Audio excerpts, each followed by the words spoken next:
And as we have a couple of minutes, it would be remiss if I did not start talking about this. Today, I know everybody has heard that John Sterling is going to retire after all these years in the booth. And as far as I'm concerned, it's going to be very tough. It's a very tough day for me personally.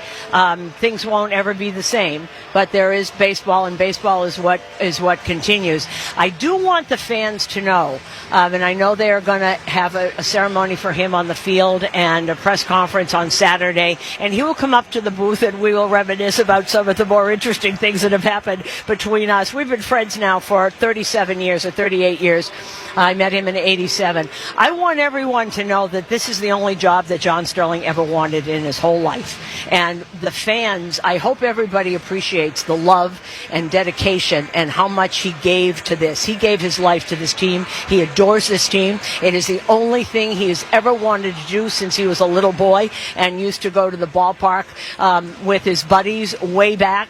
And Saturday, I know they're going to have a ceremony on the field, and I hope everybody lets everybody know how they feel about him, because this is two generations of people now who know nothing except John Sterling as the voice of the Yankees. He is the voice of summer.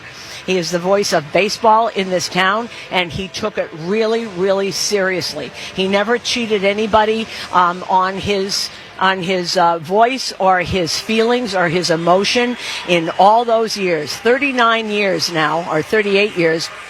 I met him in 87 when I was doing updates, and he was in the WFAN doing a talk show, and he stood up and he did a talk show for 4 hours standing up, and I said, what an interesting person this must be. And he lives, sleeps, and breathes baseball, and particularly New York Yankees. And all I know is that we've been really lucky to have him in this town, and all the things he is. The greatest compliment that I can make about anybody is that he is an original.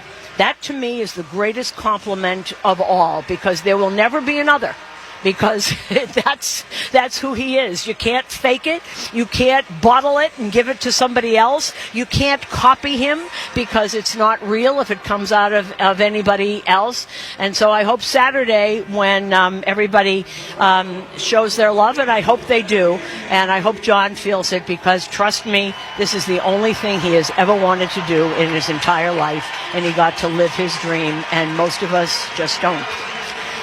So here we are, and it is Jackie Robinson night, and everybody is wearing number 42. And Chris Bassett will lead his team out onto the field. The umps are there. Charlie Ramos behind the plate. Chad Fairchild at first. He is the crew chief. Ryan Wills at second. And Carlos Torres is at first. And they are taking their respective places along their respective baselines. And Trent Grisham is in center field tonight, and you heard Aaron Boone talking about he was going to give him a day, and he just thought the matchup might be better with Bassett than what was coming up with Kikuchi, obviously the lefty, and Kevin Gossman, who was on, and they wanted to get Judge off his feet. Trent Grisham's going to get a lot of time. I know it's hard for him now, and I know it's hard for guys that aren't playing, but you want to get timing. You want Aaron Judge to get his timing back. You have to play to do that. You want to keep Stanton going, because he's really hitting. I'm looking at the lineup, what they've got on yes, a kitchen sink guy. Yep, that's Chris Bassett, and that's what we were talking about. And so the Yankees, with their approach, might be very interesting, because he's not used to this kind of Yankee team, because this isn't how they've played for the past few years.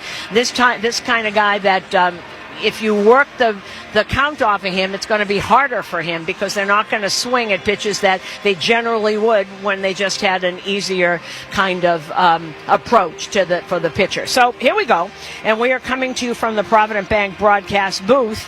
And as Anthony Volpe steps up to the plate, stepping up to the microphone is our friend Justin Shackil. Well, Suzyn, I thank you. And it was well said what you just momentarily spoke on before. So well said. And congratulations to John on a terrific run since 1989. We're going to talk about John throughout the broadcast here tonight. We welcome you into Rogers Center here in Toronto.